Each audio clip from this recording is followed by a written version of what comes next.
Aquí tengo una pequeña agenda de lo que se va a tratar mi introducción. Tenemos lo que es una pequeña introducción para ver por qué es importante lo que nosotros hacemos y para qué lo hacemos. Y le vamos a dar lo que es un preámbulo de la manera en cómo nosotros estudiamos las reacciones químicas y un ejemplo de aplicación de una investigación que yo mismo he realizado. Bueno, entonces comenzando. Si vamos a hablar de valorización de la biomasa, tenemos que tomar un paso atrás y ver por qué es importante valorizar la biomasa. Tendríamos que tomar un pequeño vistazo a nuestra industria química actual y como no es un misterio quizás para ninguno de ustedes que nuestra sociedad es altamente dependiente de una economía de petróleo. Nosotros extraemos recursos de las reservas petroleras y las fraccionamos en diferentes materiales y combustibles, desde gases como combustible hasta diésel, gasolina, combustible para avión, materiales como lubricantes, aceites, y hay una fracción que va dirigida a lo que es la utilización para producir materiales como polímeros, ya sea también va a la industria farmacéutica, para aditivos de comida, entre muchas otras aplicaciones. Entonces, nuestra sociedad depende altamente de lo que es la economía del petróleo. ¿Qué está mal acerca de esta dependencia que nosotros tenemos con la economía del petróleo? Bueno, eso es que nosotros estamos constantemente extrayendo recursos de la tierra y bueno, hay una discusión controversial ahora mismo de si se van a acabar, de si no se van a acabar, pues cada año se descubren nuevas reservas y la fecha se hace más lejos. Pero algo que sí es un hecho es que la utilización de combustibles y materiales que han sido producidos de materia petrolera generan mucha contaminación mediante lo que es la liberación de gases a efecto invernadero, como lo son el dióxido de carbono, el metano. Estos gases son liberados a la atmósfera, contribuyen con lo que es el calentamiento global, que a la vez está siendo una de las causas principales de lo que es el cambio climático que todos estamos experimentando. Quizás allá en República Dominicana, aquí en Finlandia lo estamos experimentando. Entonces, eso es un hecho. De eso sí no hay duda. Es por esa razón que lo que son los sectores de investigación académica, como al que yo pertenezco, investigación a nivel industrial, estamos buscando maneras de hacernos menos dependientes de esta economía de petróleo. Hay muchas corrientes, hay muchos grupos que estudian esas formas, pero una de las alternativas más viables y más estudiadas es el uso de la biomasa como una fuente de combustibles y de materiales. Hay otras corrientes como captura y utilización de dióxido de carbono, por ejemplo. Seguro que algunos de mis colegas ya habló de esto, pero yo hoy le voy a hablar de la biomasa y de cómo se valoriza. Bueno, hablando de biomasa, hay un concepto que me gustaría presentarles, es el concepto de la biorefinería. Quizás algunos están familiarizados con él, pero es un concepto que es análogo a lo que es la refinería de petróleo. Pero en este caso, la materia prima no es de origen de petróleo, sino es biomasa. Y el proceso es prácticamente el mismo. Se toma la biomasa, se fracciona en sus constituyentes y estas fracciones se valorizan en combustible, en energía, en materiales, en productos de valor agregado, etcétera. Este esquema, a diferencia del esquema de la refinería de petróleo, al utilizar biomasa, es un esquema sostenible porque la biomasa es renovable y no genera contaminación. Me gustaría explicar ese pequeño punto ahí de que no genera contaminación, porque yo creo que hay un pequeño, quizás mucha gente tiene confusión con esto de que no genera contaminación. Sí genera, no genera contaminación en el sentido de que tiene neutralidad de carbono. ¿Qué significa neutralidad de carbono?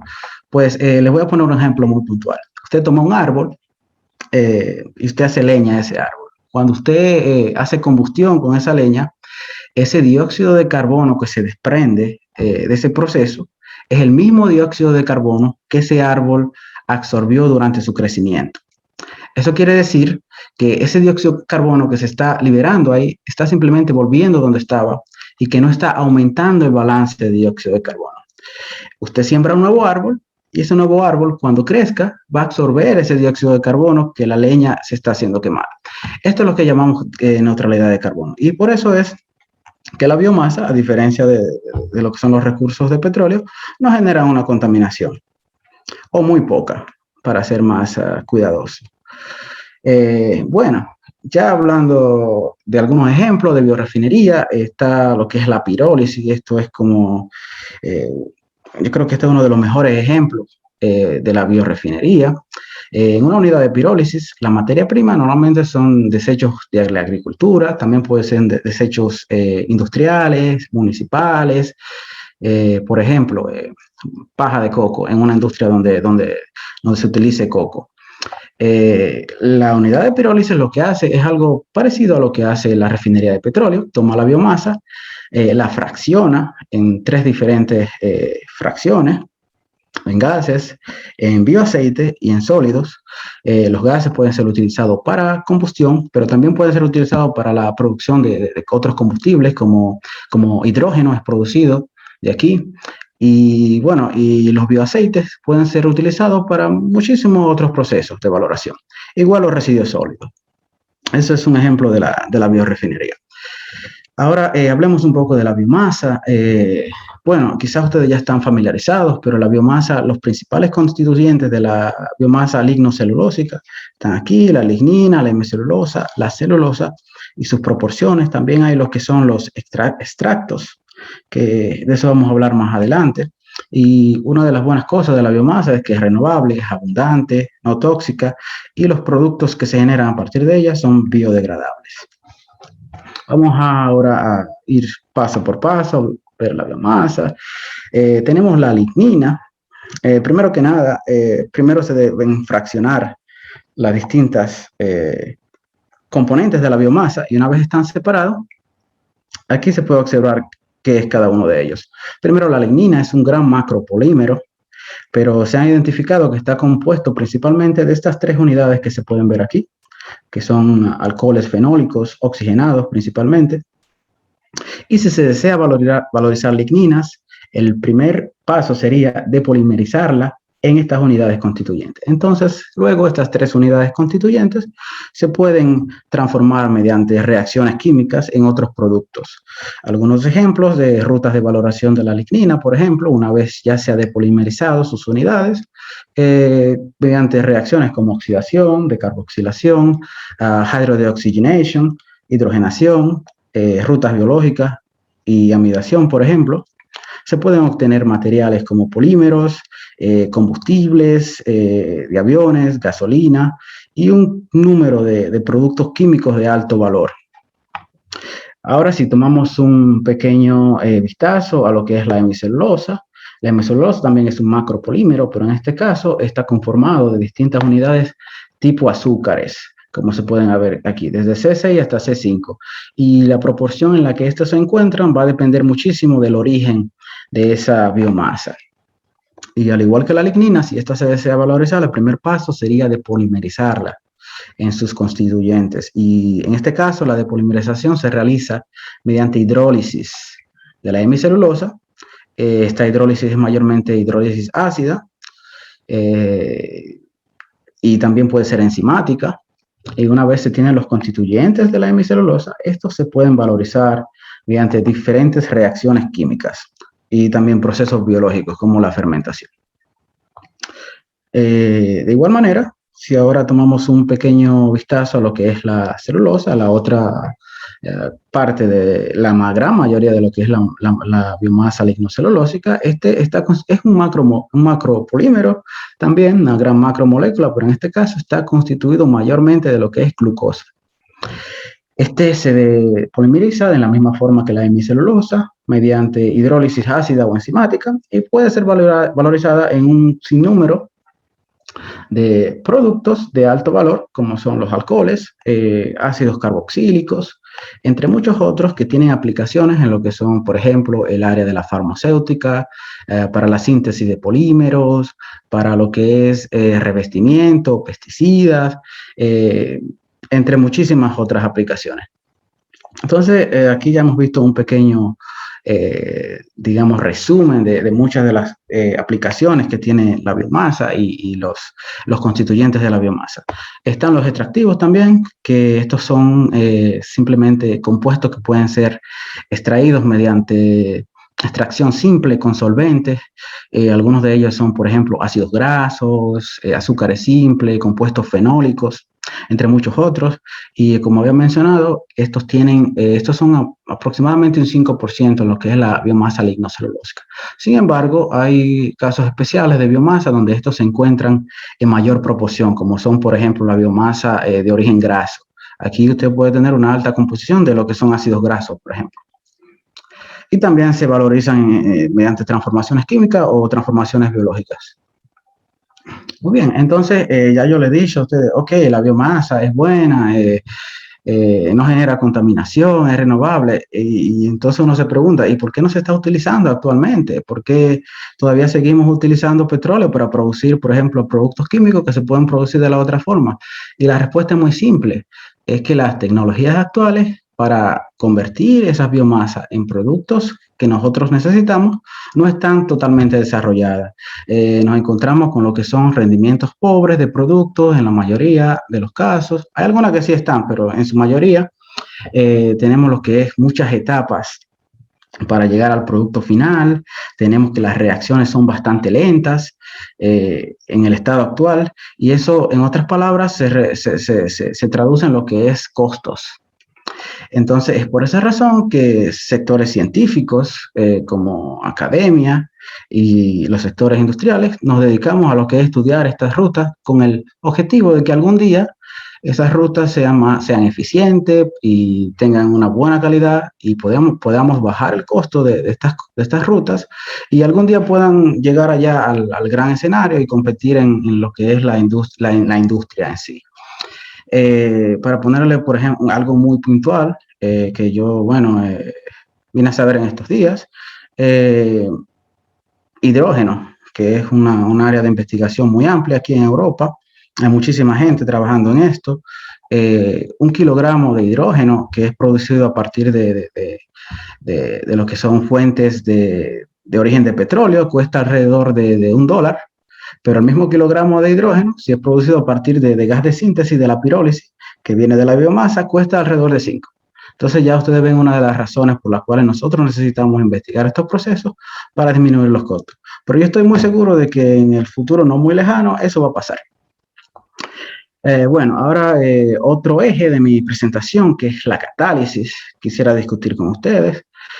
Yo recuerdo que cuando yo salí de la UAS, yo lo que sabía que era un catalizador era algo que entraba en la reacción, salía, no participaba, pero yo no sabía cuáles son los catalizadores, qué sustancias son catalizadores, cómo se ve un catalizador. Yo nunca supe eso hasta muy poquito, hasta hace muy poco. Entonces aquí me quisiera darle un pequeño resumen a ustedes de lo que hay en los catalizadores. Y los catalizadores son buenísimos, son, yo diría que los caballos de fuerza de la industria. Si yo fuera a categorizarlos en cómo se mezclan, hay dos tipos, hay homogéneos y heterogéneos. Los homogéneos mayormente son líquidos o gases. Mi presentación no se va a basar mucho en esto porque en mi departamento nosotros investigamos lo que son los heterogéneos, por algunas ventajas que trae el uso de estos, como es fácil separación de la mezcla al final de la reacción, son reutilizables y favorecen lo que son los procesos continuos. Y bueno, aquí ustedes pueden ver un pequeño resumen de algunos de ellos. Estos son los clásicos. Yo diría, tenemos los metales, ya sean nobles o ya sean de transición. Tenemos óxidos metálicos como la alumina, como la sílica. Tenemos los catalizadores ácidos como las zeolitas y básicos. Tenemos algunas tecnologías emergentes, menos convencionales, como son los MOF, muy investigados últimamente. En español sería infraestructura organometálica. Tenemos resinas iónicas, tenemos polímeros de carbono, catalizadores con doble función, y tenemos técnicas de inmovilización que nos permiten a nosotros, por ejemplo, tomar los catalizadores homogéneos, inmovilizarlos, y ya estos pasarían a ser heterogéneos. La mayoría de los catalizadores heterogéneos son sólidos. ¿A qué se parece un catalizador heterogéneo? Bueno, ellos vienen en muchísimas formas. Aquí algunas de las formas tradicionales, tenemos granulado, polvo, pueden venir en esferas, pueden venir en cilindros o extrudates, como son llamados, en anillos, monolitos, esponjas, y la forma importa muchísimo en lo que es la reacción, porque la forma le confiere lo que es resistencia mecánica, tiene propiedades que tienen que ver con la caída de presión dentro de los reactores, tienen que ver con lo que es el avance de la reacción y los fenómenos de transporte. Ahora sí, en vivo, en una foto real, como se ven, así se ven. Esto es nitruro de carbono, el cual yo tengo actualmente en el laboratorio. Tenemos, por ejemplo, níquel en alumina aquí. Tenemos un tipo de zeolita en forma de extrude o de cilindro. Y este es uno de mis favoritos. Este ha sido sintetizado muy recientemente en nuestro laboratorio y es una esponja rígida. En este caso tenemos rutenio en carbono.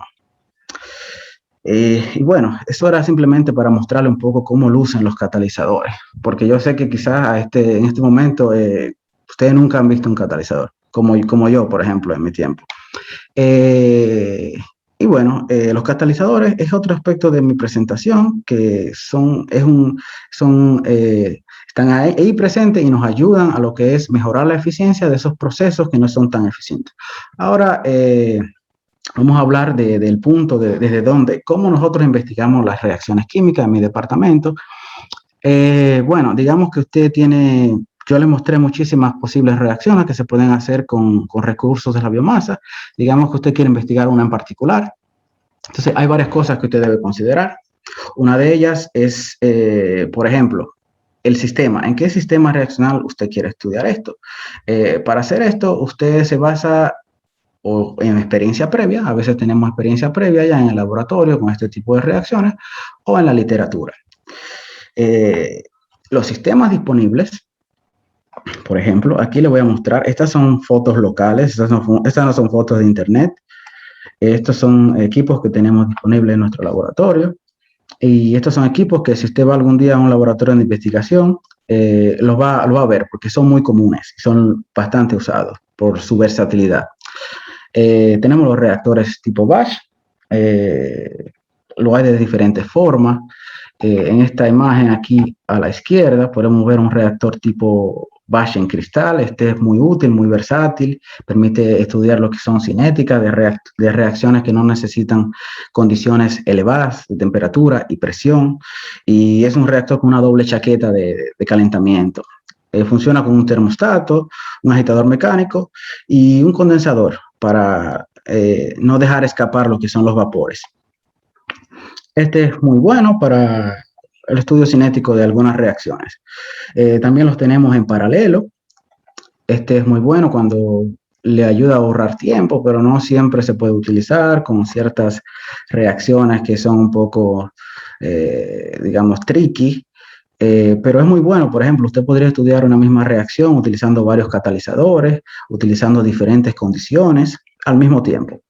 Y bueno, en el último caso de los reactores batch es el reactor de acero inoxidable. Este reactor es más versátil que los demás porque le permite ir a elevadas temperaturas y a elevadas presiones. Muy bueno para lo que son reacciones múltiples de varias fases, como reacciones en fase gas, líquido y sólido. También tenemos en continuo lo mismo. En cristal son muy buenos, usted puede ver lo que pasa. Aquí tenemos, por ejemplo, una cama de catalizador y aquí podemos operar con una reacción en fase líquida, pero a bajas condiciones de presión y temperatura. Si se deseara aumentar esas condiciones, se puede pasar a un reactor en acero inoxidable también. Otras tecnologías disponibles que tenemos en nuestro laboratorio son los microreactores, también tenemos reactores a microondas, reactores a ultrasonido, y hay muchísimas otras que no voy a mostrar aquí por cuestión de tiempo, pero quería ser un poquito ilustrativo sobre esto. Entonces, ya una vez usted selecciona el tipo de sistema en el cual usted quiere estudiar esa reacción, usted pasa ahora a lo que es la selección del catalizador. Usted quiere estudiar la catálisis de esa reacción. Entonces, nosotros tenemos dos formas de seleccionar el catalizador. Bueno, igual, aquí tenemos o conocimiento de cuáles son las cualidades que debe tener el catalizador, o nos soportamos en lo que es literatura. Pero tenemos dos maneras de seleccionar el catalizador. Una es síntesis. En nuestros departamentos tenemos un laboratorio altamente equipado en lo que es la síntesis y la caracterización de materiales catalíticos, y también podríamos usar un catalizador comercial. No hay ningún problema con eso. Pero lo que se busca con todo catalizador es, quiero dejar esto bien claro, es que sea activo, selectivo y estable. Esas son las tres cualidades que tiene que tener un catalizador eficiente. Pero bueno, si decidimos sintetizarlo, podemos caracterizarlo. Esto de la síntesis es también otro eje de investigación, porque la síntesis, eso es como artesanía, hacer un catalizador. Un catalizador usted lo puede hacer y lo puede diseñar como usted quiera, que tenga cierta área superficial, que tenga cierta porosidad, que tenga cierta acidez. Entonces, esto también es un área muy interesante. Bueno, una vez usted ha seleccionado su catalizador, vamos a ver ahora cómo usted va a cuantificar esa reacción que usted quiere estudiar. Para esto, nosotros tenemos un sinnúmero de equipos que nos ayudan a cuantificar de manera precisa lo que es la reacción, cómo está pasando en el tiempo. Y bueno, las formas más simples son las titraciones. Tenemos lo que son cromatografías líquidas de gases, acopladas con espectrómetro de masa. Tenemos también lo que son espectroscopía infrarroja, ultravioleta, y también resonancia magnética nuclear de muchos tipos. Bueno, ya usted ha identificado un método analítico para cuantificar su reacción en un sistema catalítico. Entonces vienen lo que son los estudios de mecanismos de reacción. Usted necesita tener una idea de lo que está pasando ahí, cómo está pasando ahí.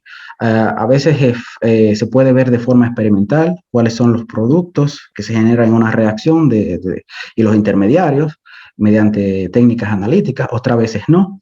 En ese caso, nos apoyamos en lo que es literatura, porque como dije, no estamos solos en esto de la investigación. Hay muchísimos grupos en todo el mundo investigando a veces las mismas cosas que usted y a veces llegan a las mismas ideas.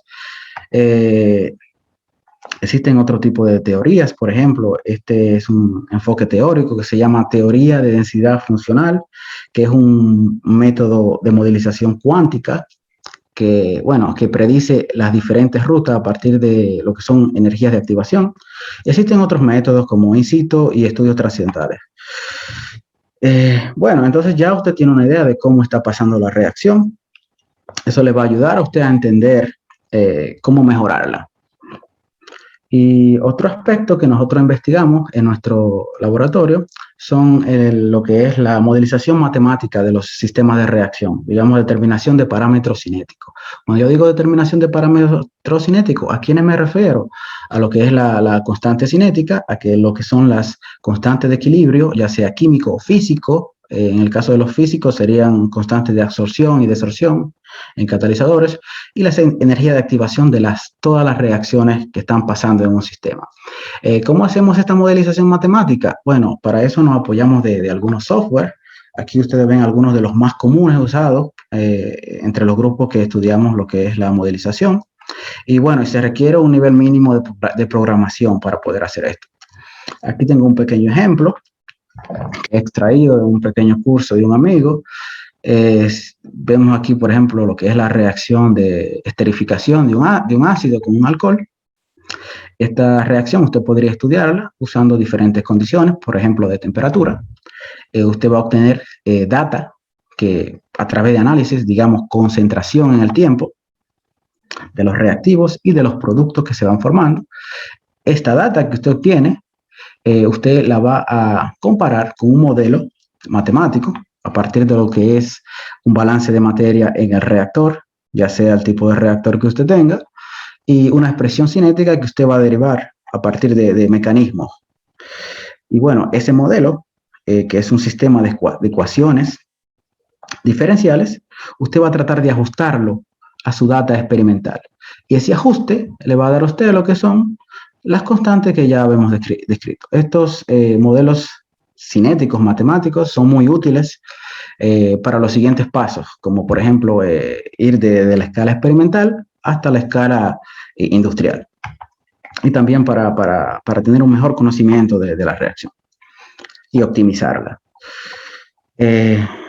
Bueno, entonces ya que yo le he dicho un poco algunos de los aspectos que nosotros utilizamos para investigar una reacción en particular, tal vez me gustaría presentarle ahora una investigación real ya hecha y con este enfoque, cómo yo investigué algo.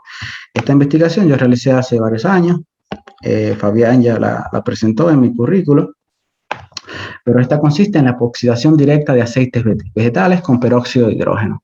Yo buscaba investigar esta reacción, como ustedes saben,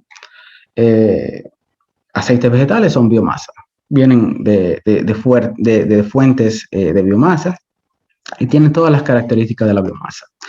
Mi objetivo aquí era producir lo que es, no realmente producir, pero optimizar la reacción para producir lo que es el epóxido de estos aceites vegetales, el cual tiene muchas aplicaciones como biolubricantes, plastificadores, revestimiento, y actualmente está obteniendo valor porque está siendo utilizado como intermediario para la producción de otros polímeros como poliéster, poliuretano, etc. Entonces, una vez más, este sistema para su estudio, yo primero seleccioné un sistema en el que yo quería estudiarlo, basado mayormente en literatura, pero en este caso, en vez de empezar con el aceite vegetal, empecé con un modelo, porque en la realidad, cuando usted quiere estudiar un sistema reaccional desde un punto de vista cinético, es mejor empezar con un modelo que con un sustrato no puro como los aceites vegetales. Este que está aquí es el oleato de metilo, el cual es un derivado del ácido oleico, uno de los principales ácidos grasos en aceites vegetales. En este caso, mi tipo de reactor fue un reactor tipo batch, fue exactamente este que está aquí en la foto, y mi oxidante fue peróxido de hidrógeno. El catalizador fue óxido de aluminio, llamado alumina, y había un solvente. Entonces, en mi investigación, cuando estaba estudiando esta reacción, yo decidí hacer una comparación entre dos modos de operación del mismo reactor. En este caso, yo intenté comparar lo que era un reactor batch o cerrado con un reactor semicontinuo o semi-batch. En este caso, en la operación continua, yo estaba agregando el peróxido de hidrógeno con una bomba en un tiempo determinado. Y mi objetivo era comparar cómo los diferentes modos de operación afectaban lo que era la eficiencia de este proceso de epoxidación. Bueno, ya analizando la data de esa reacción en el tiempo, yo logré calcular lo que son la conversión de mi materia prima inicial en el tiempo y lo que es el rendimiento de mi producto objetivo, en este caso el epóxido, comparando los dos modos de operación, batch y semi-batch. Si miramos, por ejemplo, el primer gráfico, podemos decir que la línea morada es la operación en semi-batch para la conversión de mi materia prima y las otras son operaciones en semi-batch agregando el peróxido de hidrógeno. Lo mismo aquí.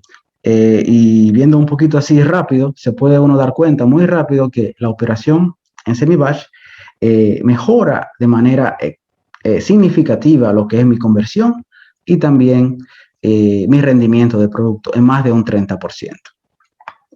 Ya habiendo seleccionado el modo de operación, que en este caso es semi-batch porque me da las mejores eficiencias de mi producto y conversión, pasamos a lo que es el mecanismo de reacción. Aquí podemos ver algo que parece un poco complejo, pero no es. Tenemos aquí los diferentes mecanismos de reacción de lo que es la epoxidación en un catalizador de óxido de aluminio. Esto fue obtenido puramente de la literatura, porque no es una reacción nueva, es una reacción bastante estudiada. Y bueno, habían diferentes posibles rutas, pero en este caso, experimentalmente no me fue posible ver cuál ruta o la otra. En este caso, lo que hicimos fue que nos apoyamos en lo que eran estudios de literatura sobre teoría de densidad funcional, que ya había hablado anteriormente, y determinamos que las rutas de Sharpest Route and Stepwise Mechanism eran las dos rutas de reacción que tenían la menor barrera de energía, o sea, que eran las más probables de que siga nuestra reacción. Basado en esto, nosotros lo simplificamos en un mecanismo de 4 pasos, como se ve aquí. En este esquema de reacción, yo decido que a partir del mecanismo que mostré anteriormente, que el primer paso en mi reacción era, por ejemplo, la oxidación de la superficie de mi catalizador. Esta superficie tenía dos posibles rutas. Una era la descomposición del peróxido de hidrógeno en oxígeno, y la segunda era la utilización de esta superficie oxidada para epoxidar mi oleato de metilo a un intermediario, el cual me daría mi producto, el epóxido, al final. Este esquema de reacción, y bueno, basado en este esquema de reacción, nosotros derivamos lo que son las ecuaciones cinéticas de esos procesos en el catalizador. Aquí podemos ver, mediante procesos estándares que nosotros utilizamos. No quiero dar detalles de eso porque son bastante largos, pero podemos obtener lo que son las expresiones de velocidad de reacción del proceso de epoxidación en la superficie del catalizador desde el esquema anterior de reacción, y también el proceso de composición del peróxido de hidrógeno en la superficie del catalizador. Estas dos expresiones pueden representar lo que son esas velocidades, mi reacción. Estas se pueden acoplar con lo que es el balance de masa en un reactor semi-batch, que era lo que yo estaba utilizando. Este es un típico balance de masa en un reactor semi-batch. Aquí se pueden observar las expresiones de velocidad catalítica en mi catalizador, el óxido de aluminio, que yo presenté anteriormente, y algunas reacciones homogéneas. Entonces, esta expresión yo puedo expandirla a lo que son todos los componentes del sistema, por ejemplo, el oleato de metilo, el peróxido de hidrógeno, el producto que era el epóxido de oleato de metilo, el oxígeno, el agua, entre muchos otros. Y esto me va a dar un sistema de ecuaciones diferenciales, el cual yo puedo resolver mediante métodos numéricos y compararlo con mi data experimental. Y eso fue lo que hicimos. Obtuvimos este gran modelo y lo comparamos con la data experimental que yo recolecté de esta reacción. Algunas consideraciones que tuvimos en este modelo fue que los parámetros operacionales que estudiamos fueron la temperatura. Variamos muchísimo la temperatura, hicimos muchos experimentos a diferentes temperaturas, a diferentes, ¿cómo se dice esto? Proporciones molares, a diferentes flujos iniciales, flujos de entrada de lo que era el peróxido de hidrógeno, y a diferentes concentraciones de catalizador. También teníamos lo que hicimos algunos pequeños experimentos para descartar lo que eran los fenómenos de transferencia de masa. Y bueno, y otra consideración que tomamos fue que consideramos una pseudo fase homogénea en este caso. Eso fue para simplificar un poco lo que era el modelo. Bueno, una vez tomadas estas consideraciones, mi modelo matemático de ecuaciones diferenciales, yo lo resolví numéricamente utilizando un software. En este caso, este software que utilicé fue Modest, con un pequeño ayuda de algunos otros expertos y un pequeño conocimiento de programación, pudimos hacerlo. Y aquí ustedes pueden ver algunos de los resultados. En todos estos gráficos que ustedes ven aquí son diferentes experimentos a diferentes condiciones, y las líneas continuas son las simulaciones de mi modelo matemático, y las líneas y los puntos son lo que es ya la data experimental. En este caso estamos hablando de concentración en el tiempo de mis diferentes componentes del sistema. Podemos decir que nuestro modelo matemático es capaz, con un buen coeficiente de determinación, estimar lo que es el avance de nuestra reacción en el tiempo. Aquí algunos de los valores que obtuvimos de nuestra modelización matemática con errores estándares relativos, los cuales están bastante razonables para este sistema. Y bueno, y una vez más, aquí también tenemos lo que se llama el parity plot, que nos permite comparar de una manera más global lo que son las simulaciones de nuestro sistema, de nuestro modelo, con nuestra data experimental. Y podemos ver que hay una buena correlación entre ellos. Bueno, ya para concluir, como conclusión de esta pequeña investigación, aplicando este enfoque de investigación que yo estaba aquí hablando, podemos decir que, bueno, se encontró en este caso que la epoxidación del oleato de metilo se mejoraba de manera significativa cuando uno aplicaba un modo de operación semi-batch, y que dosificar lo que era el peróxido de hidrógeno en un tiempo extendido ayudaba a mantener unas mejores condiciones para el proceso de epoxidación. Y bueno, y ya luego de esto desarrollamos un modelo matemático a partir de mecanismos de reacción. Y este modelo fue muy capaz de lo que era describir nuestro sistema en el tiempo. En perspectiva, más detalles de esta investigación pueden ser encontradas en el journal o en la revista Chemical Engineering Science. Esto fue publicado creo que este año, sí, este año. Bueno, ya con esto me despido y bueno, espero que les haya gustado y bueno, muchas gracias por la atención. Ahora si tienen preguntas y comentarios, yo felizmente dentro de mi conocimiento intentaré resolverlas. Gracias. Sí. La idea es que la escriban. Recuerden, ahora tienen la oportunidad de escribir sus inquietudes, preguntas, que puedan ser contestadas en el marco de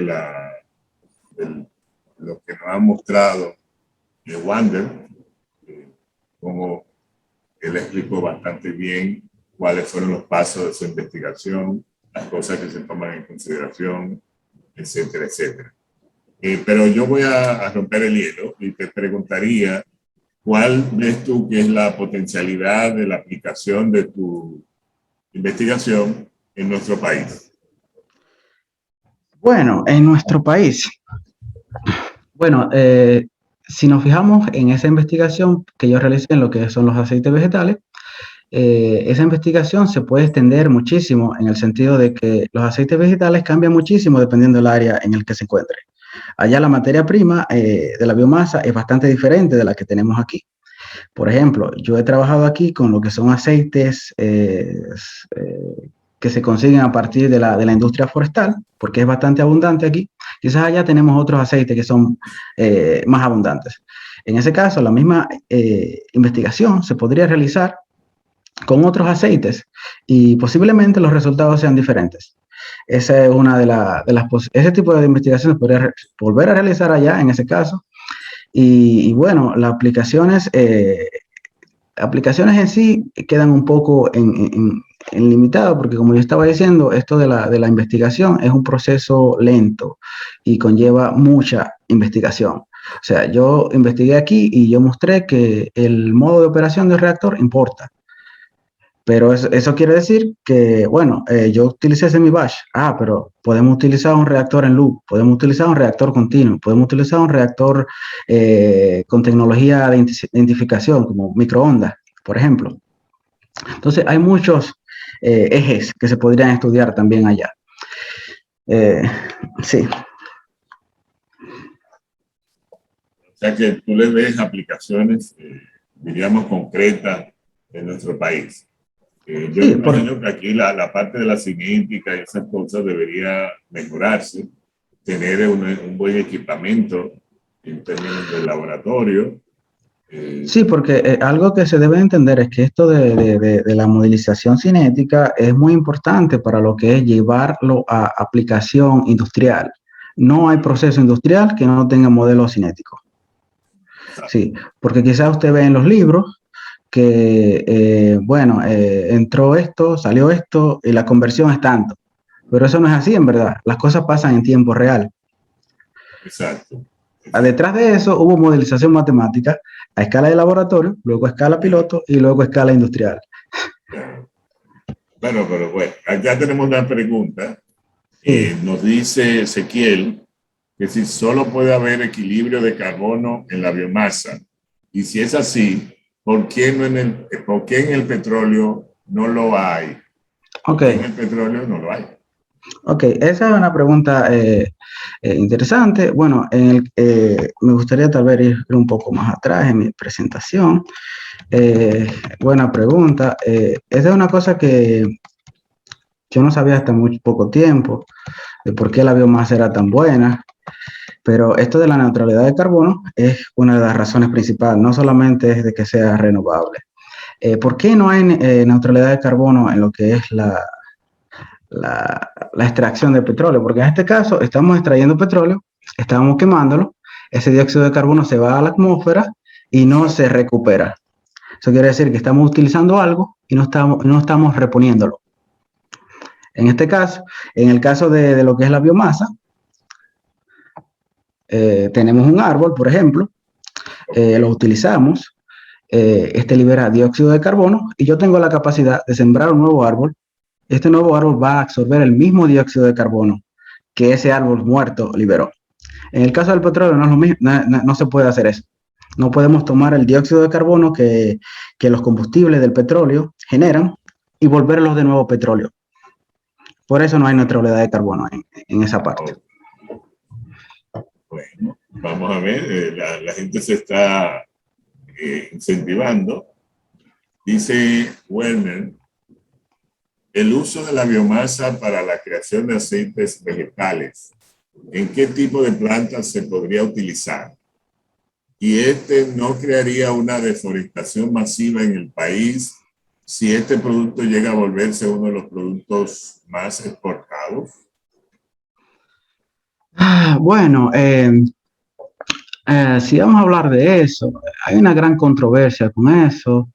Existen lo que son biomasa de primera, segunda, tercera generación, pero yo no trato de ser controversial. Vamos a hablar un poco diplomáticamente, como se diría.